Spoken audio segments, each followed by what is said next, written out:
Radio J. Jusqu'à 22h, c'est Classico. Steve Nadjar. On va s'intéresser maintenant au prochain mercato du Paris Saint-Germain. Je vais vous faire écouter et vous demander de réagir à ces déclarations il y a quelques jours de Christophe Galtier sur son avenir au Paris Saint-Germain. Nous travaillons avec Louis sur l'architecture de l'effectif la saison prochaine, avec les modifications que l'on souhaite apporter pour améliorer l'équipe, pour avoir peut-être plus de variété dans notre jeu, à travers les différentes organisations, avoir un meilleur équilibre. Jonathan McCarty, c'est de la com, il n'y croit pas non plus. Mais non, il sait très bien que c'est terminé, mais il peut pas dire autre chose parce qu'il y a des indemnités de licenciement à toucher, il faut qu'il se montre impliqué jusqu'au bout, mais il est pas bête, Christophe Galtier. Il sait très bien que c'est terminé, que le coup de grâce, ça a été l'affaire avec l'OGC Nice, donc c'est terminé. Non, mais il faut C'était pas déjà réglé avec l'élimination en Ligue des Champions en réalité. Bien sûr, mais c'était déjà réglé, mais il y avait, tu vois, s'il y avait eu, il y avait 99% de chances qu'il dégage, le dernier pourcent est mort avec tout ça. Mais ce qui serait quand même antinomique, c'est que Galtier saute, mais pas Campos. Du coup, c'est quoi l'idée ? Parce que Campos n'allait pas dans le projet sans Galtier. Ou en tout cas, dès que Campos est arrivé, il a mis Galtier avec lui. En fait, Campos n'aurait jamais dû aller au Paris Saint-Germain. Mais du coup, comment tu vois pourquoi lui il resterait ? La clé, c'est Mbappé. Mais ok, c'est ce que j'allais dire. En fait, juste pour je t'en prie, je vais te laisser la parole. Campos est très compétent, tu parlais de compétence, il est compétent, mais dans des projets comme le LOSC, des projets comme Monaco, qui sont des projets de trading, où tu as l'objectif de faire de la valorisation de joueurs. Là, ton projet, c'est de gagner la Champions League à court terme. Mais il n'a pas les réseaux, il n'a pas les compétences. On a bien vu comment le mercato a été mené et comment le mercato a été totalement foireux. Donc il doit sauter avec Galtier. Les deux, si tu veux avancer, les deux doivent gicler. Malheureusement, dans ce club-là, et heureusement aussi parce que c'est lui qui tient tout, t'as un président qui s'appelle Kylian Mbappé et qui fait des choix selon ses copains, selon ses affinités. Et c'est pour ça que Campos est là. Mais Campos n'a pas les compétences pour être directeur sportif du PSG, le consultant du Celta Vigo. Depuis quelques jours... Il est consultant, d'ailleurs au PSG, il est pas dans l'organigramme, il est aussi conseiller sportif. Depuis quelques jours, plusieurs noms sont avancés pour lui succéder. Donc il y a bien sûr toujours Zidane, Thiago Motta, mais on évoque également l'arrivée dans la capitale de José Mourinho. Le Special One est-il le coach dont le Paris Saint-Germain a besoin pour gagner la Ligue des Champions? Nos deux chroniqueurs ont des avis bien tranchés sur la question. C'est l'heure du Classicao. Radio J. Serrez-vous la main et que le meilleur gagne. On y va, tu vas prendre une leçon, fiston. Je veux pas de ringard pour m'emmerder dans mon coin. Et tu ferais mieux de pas me faire cette gueule-là si tu veux pas que je te la défonce. Je te mettrai KO. Je te mettrai KO. Je te mettrai KO.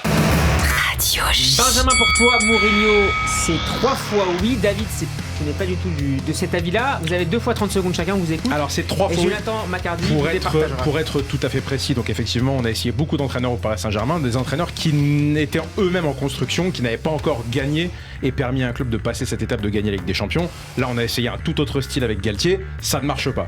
Donc la seule solution, c'est de taper dans le top du top niveau des coachs. Il y en a très peu. Il y a effectivement Guardiola, évidemment, il viendra jamais. Klopp, Zidane, j'y crois pas, c'est un fantasme, il viendra jamais au PSG pour plein de raisons. Et donc sur le marché des tauliers, il reste à mon avis que José Mourinho qui potentiellement, malgré ce qu'il fait à la Roma, il construit des choses et tout, je pense pourrait être intéressé par David, 30 secondes pour toi. Et à Mourinho. Il y aura le temps additionnel. Alors vas-y. Non, mais moi je vais pas avoir besoin de temps additionnel. En fait, moi le problème de Mourinho, c'est qu'il répond à une mauvaise question, à une question qui est pas du tout footballistique. Pourquoi Mourinho? Pour un aspect politique. On dit pourquoi Mourinho? Car il saurait gérer le vestiaire, il saurait gérer la pression, il saurait gérer les interférences de Luis Campos, le directeur sportif, et il saurait gérer les ingérences du Qatar. Mais en fait, moi ce qui me dérange depuis le début avec le projet parisien, c'est qu'on parle pas de foot en fait.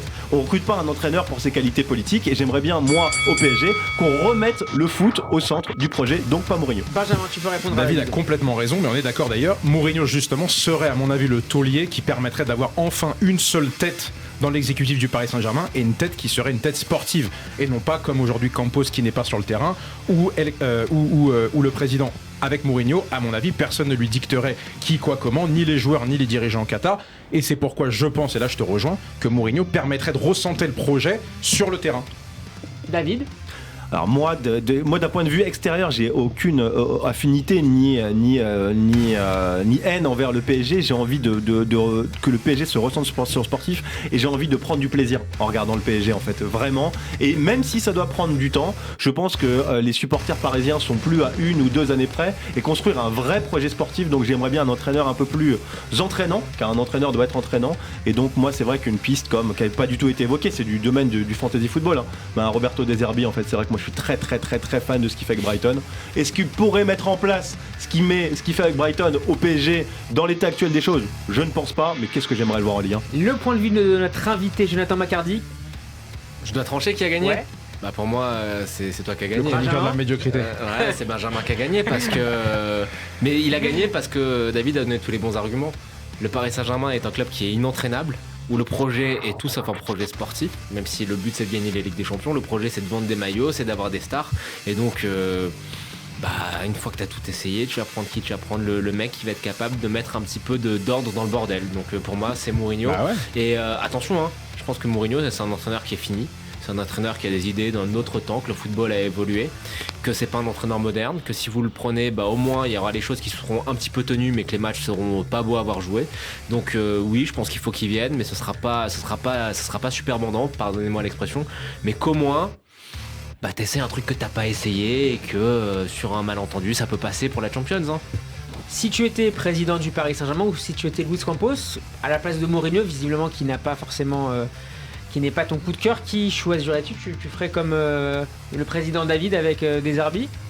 C'est une chose de faire des choses à Sassuolo ou à Brighton, mais c'est autre chose que de les faire à Paris. Sassuolo, moi j'ai regardé ça avec intérêt. Il y a Maxime Lopez qui jouait là-bas. Je sais comment Maxime a signé à Sassuolo. Je sais tout ce que De Zerbi lui renvoyait comme rapport avant. C'est un super entraîneur, il n'y a pas de problème là-dessus. Mais moi, si j'étais Nasser El Khelaifi, je vire Campos. Et puis je vais voir mes patrons, ma hiérarchie au Qatar, je leur dis écoutez maintenant il faut qu'on arrête les bêtises, les stars c'est bien mais ça nous mène droit dans le mur, et puis je monte un projet sur 5-6 ans en tenant un discours clair à mes supporters en leur disant on veut gagner la Champions League mais on se laisse 5-6 ans dessus, ça va être compliqué. Et puis je pars sur un projet avec un entraîneur comme... oui, évidemment, je tente le coup de Zerbi. Rappelez-vous, hein, quand Klopp signait à Liverpool, c'était que l'entraîneur de Dortmund. Hein. Alors certes, il avait fait une finale de Champions League, mais c'était un entraîneur en devenir. Et donc j'écarte toutes les stars. J'écarte toutes les stars, toutes les paillettes autour du Paris Saint-Germain. J'écarte toutes les stars. Je garde Kylian Mbappé. Je fais tout mon possible parce que c'est un joueur exceptionnel. Si jamais Mbappé ça marche, il veut partir, j'essaie d'aller chercher Haaland.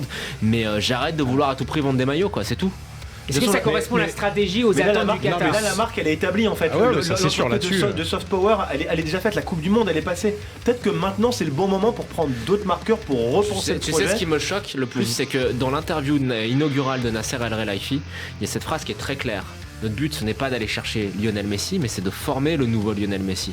Ça n'a jamais été le cas. C'est une bonne phrase ça. Mais c'est ce que Nasser avait dit au départ. Ouais, mais c'est bien si on avait fait ça. Oui. Mais maintenant je me donne vraiment du corps à ce propos-là. Du coup, tu vas racheter Nkunku ou Diaby environ 6 fois le prix que tu les as vendus. Le problème c'est que c'est ça, c'est que les centres de formation, moi ce qui m'a choqué dans ce projet, c'est que c'est la variable d'ajustement. Normalement le centre de formation ça doit être ton socle, là c'est la variable d'ajustement pour passer le fair play financier. Mais on marche sur la tête. Mais d'ailleurs, si on refait un autre classique chaos, si tu veux, donc que je viens de remporter, tu peux mettre une petite croix sur ta feuille. Ça vaut 3 points en plus.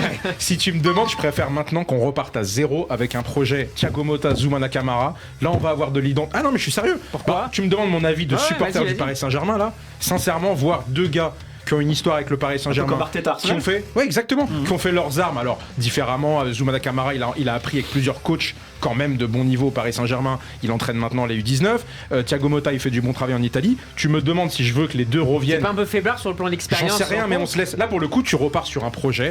On se laisse le temps de reconstruire. On se laisse 5 ans. On arrête de parler avec des champions. C'est beau ce qu'il fait un Motta. Bah ouais. Et juste, tu reviens au Paris Saint-Germain, tu crées une identité de jeu et pas que, une identité de club, d'équipe. Moi je signe tout de suite. Donne-moi le stylo, je signe. C'est comme le PSG. Tu parlais de Zerbi tout à l'heure en disant il est peut-être pas adapté. Mais lui, il connaît le projet.